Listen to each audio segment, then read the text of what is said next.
Konflik agraria makin melonjak. Debat Pilpres 2024 mempertontonkan calon wakil presiden atau cawapres mana yang betul-betul paham akan penyelesaian konflik pelik tersebut. Dalam acara debat keempat Pilpres 2024 yang digelar Komisi Pemilihan Umum atau KPU, ketiga cawapres diminta memaparkan gagasan-gagasan mereka guna menarik tujuan reforma agraria agar kembali ke amanat konstitusi. Cawapres nomor urut 2, Gibran Rakabuming Raka mengatakan dirinya akan melanjutkan dan menguatkan reforma agraria yang ada saat ini. Menurutnya, program-program reforma agraria seperti program pendaftaran tanah sistematis lengkap atau PTSL hingga kebijakan satu peta atau One Map Policy sangat penting untuk dilanjutkan. Sekarang sudah ada program PTSL, sudah berhasil membagikan sekitar 110 juta sertifikat. Dulu sebelum ada program ini hanya bisa menghasilkan dan membagikan 500.000 sertifikat. Bayangkan itu, butuh berapa tahun untuk menyelesaikan masalah, kata Gibran di debat keempat Pilpres 2024. Wali Kota Solo ini juga memamerkan bahwa daerah yang dipimpinnya telah mendapat predikat kota lengkap dari Badan Pertanahan Nasional atau BPN. Garis-garis batas tanah-tanah wilayahnya sudah tercapture semua, sehingga nanti sekali lagi akan mengurangi konflik-konflik tanah, mafia tanah, karena semuanya sudah tercapture secara digital di database-nya BPN, imbuhnya. Namun, Cawapres nomor urut 1 Muhaimin Iskandar atau Caimin dan Cawapres nomor urut 3 Mahfud MD punya pandangan berbeda. Menurut mereka, banyak ketimpangan penguasaan tanah terjadi di Indonesia. Mahfud menyebut di instansinya Kementerian Koordinator Politik Hukum dan Keamanan atau Kemenko Polhukam ada 10.000 kasus aduan mengenai masyarakat adat, sebanyak 2.587 diantaranya merupakan kasus tanah adat. Ia juga menceritakan pengalamannya dalam menangani kesemrawutan persoalan agraria. Kata dia, data terkait konflik terkait agraria selalu disembunyikan. Selain itu, penegakan aturannya tidak mudah, sekalipun aturannya ada. Kata Mahfud, aparat penegak hukum tak mau melaksanakan aturan. Selalu ada saja akal mereka. Mahfud pun setuju dengan pernyataan Caimin. Menurut keduanya, perlu dibuat lembaga khusus untuk reforma agraria.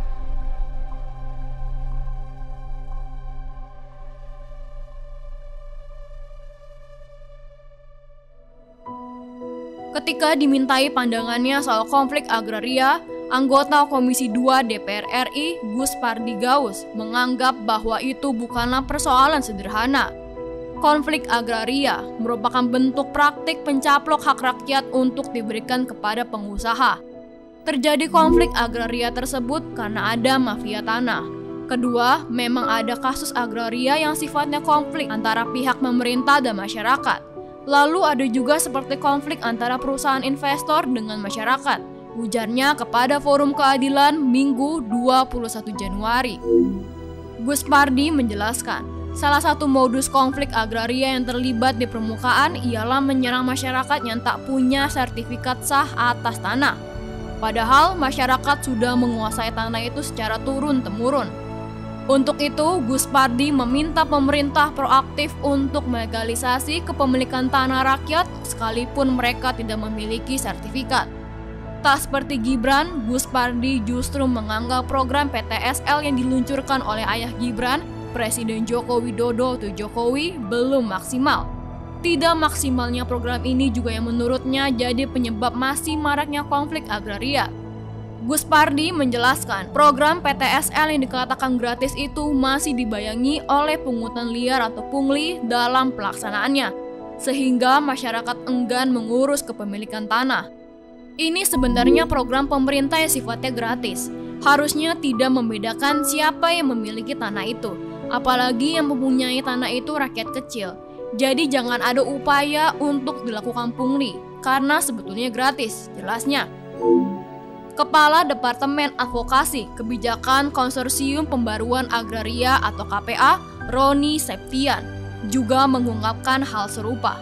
Menurutnya, konflik agraria merupakan bentuk perampasan tanah masyarakat yang dilakukan oleh badan usaha negara dan swasta yang difasilitasi oleh kebijakan dan diatur oleh pemodal. Merujuk catatan KPA, maraknya konflik agraria disebabkan oleh beberapa faktor, mulai dari pembangunan dan investasi yang pro ke pasar dan modal, monopoli ketimpangan penguasaan tanah yang akut, konflik tanah yang tidak pernah diselesaikan dengan tuntas, serta penggunaan kekerasan dan kriminalisasi.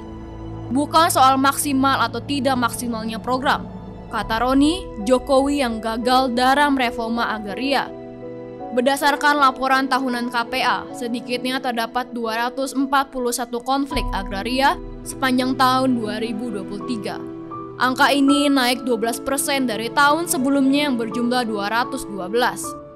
Sedangkan selama era pemerintahan Jokowi, tercatat ada 2.939 konflik agraria terjadi.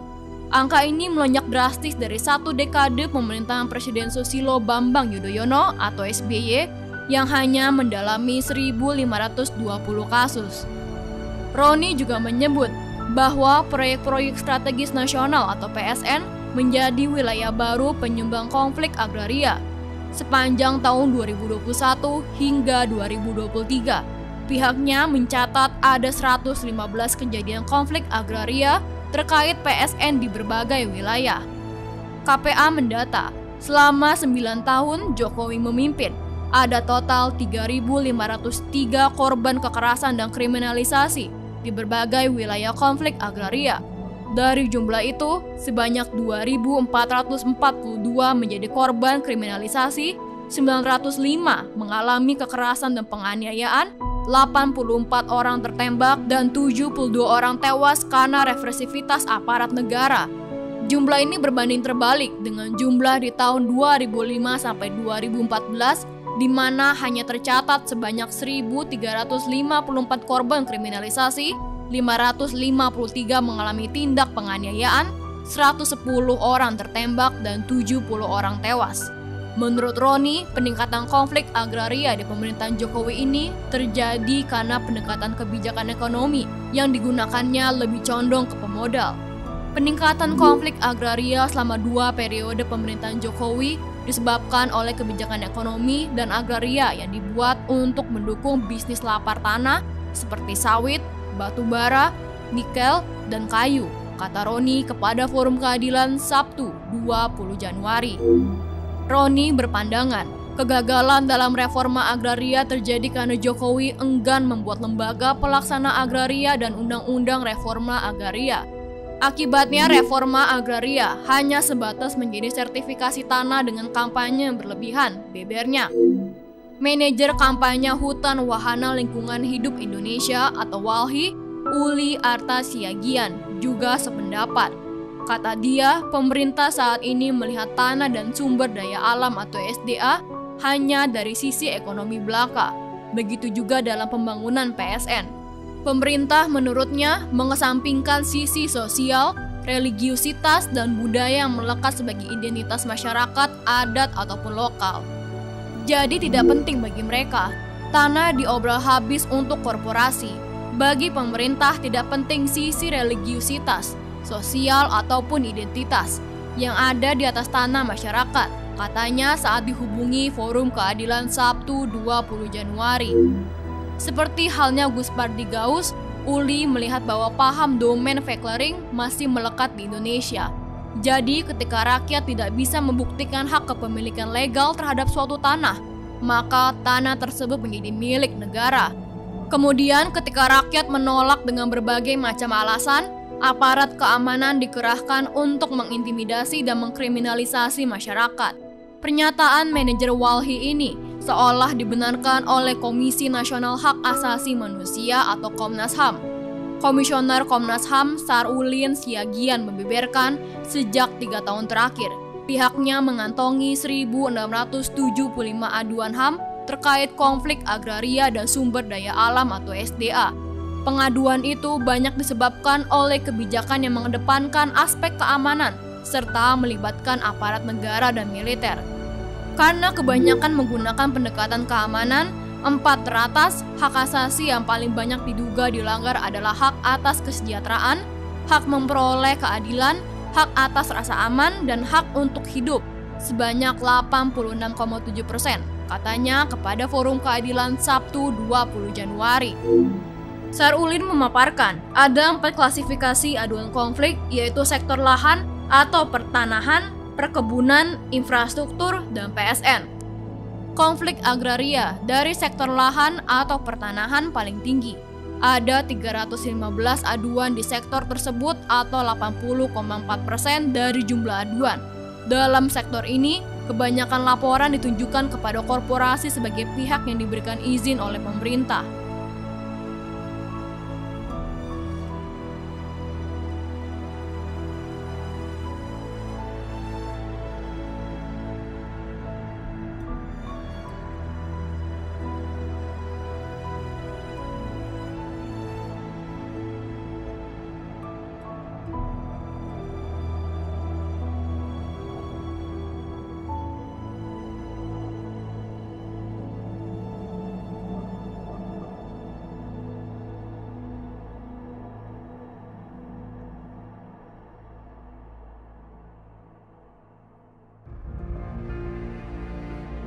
Pakar Hukum Kehutanan dari Universitas Al-Azhar Indonesia, Dr. Sadino menyebut, konflik agraria sudah seharusnya menjadi masalah negara yang harus dikumpas tuntas.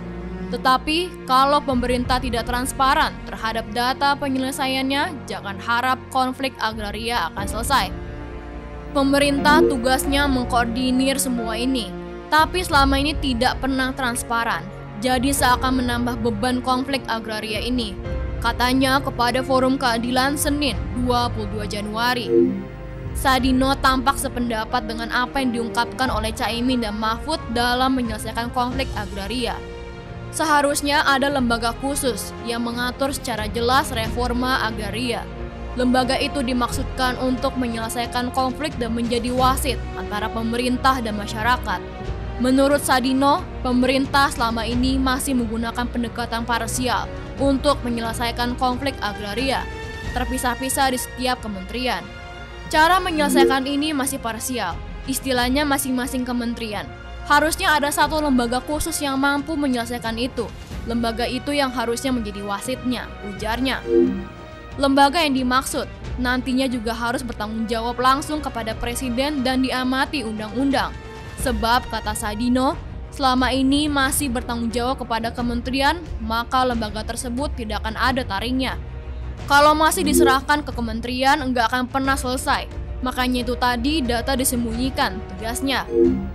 Melihat debat keempat Pilpres 2024, menurut Sadino, Caimin lebih rasional dalam penyampaian visi misi di bidang agraria. Dari visi misi sebenarnya yang paling realistis adalah nomor 1. Kalau yang nomor 2 hanya melanjutkan, dan nomor 3 entah dia mau mengubah atau melanjutkan, saya tidak tahu, ungkapnya. Sementara pakar kebijakan publik Universitas Trisakti, Dr. Trubus Rahardiansyah, punya pemikiran berbeda. Menurutnya, konflik agraria hanya bisa diatasi jika para elit pemerintah ingin menyelesaikannya. Trubus berpandangan, data yang diungkap oleh KPA bak fenomena gunung es. Permainan dalam konflik agraria jauh lebih kompleks dari itu, karena berhadapan dengan para elit. Iya, pihak KPA juga pada akhirnya jadi penonton. Pihak KPA sendiri posisinya sulit ketika berhadapan dengan para elit, katanya kepada Forum Keadilan Senin 22 Januari. Untuk itu, Trubus menganggap kunci mengatasi konflik agraria sebenarnya adalah kemampuan dari para elit pemerintah baik di pusat ataupun daerah. Jadi karena tidak ada elitnya yang memang punya kemampuan untuk menyelesaikan, menurut saya memang sangat krusial. Dalam hal ini perlu keberanian untuk mengeksekusi dari elitnya sendiri, jelasnya.